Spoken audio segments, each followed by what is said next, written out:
güzel ağla ne mənası var, ona buna bel bağla ne mənası var. Ağla güzel ağla ne mənası var, ona buna bel bağla ne mənası var. Ona buna bel bağla ne mənası var.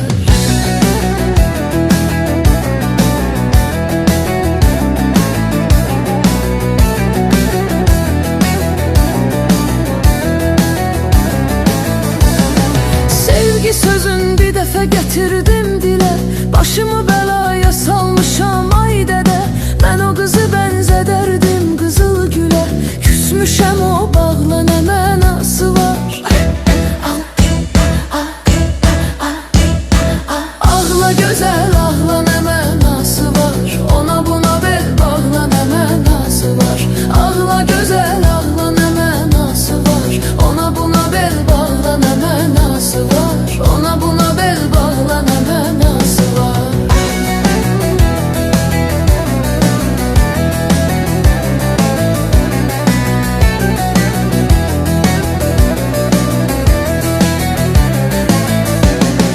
Səndən ötürü əlimi batırdım qana, bir bıçaqla soxdum ayrı oğlana.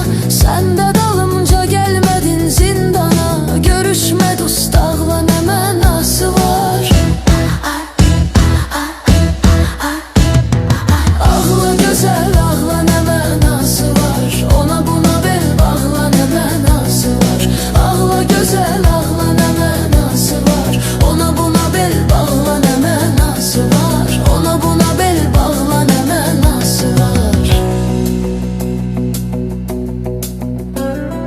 Gözləyirəm mən onun hər məqamını, eşitmədim mən o sevgi kəlamını.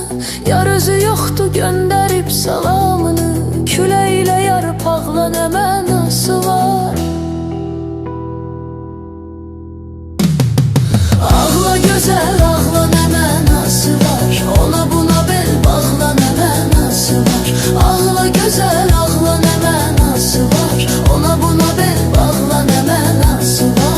Ona buna bel bağla nə mənası var.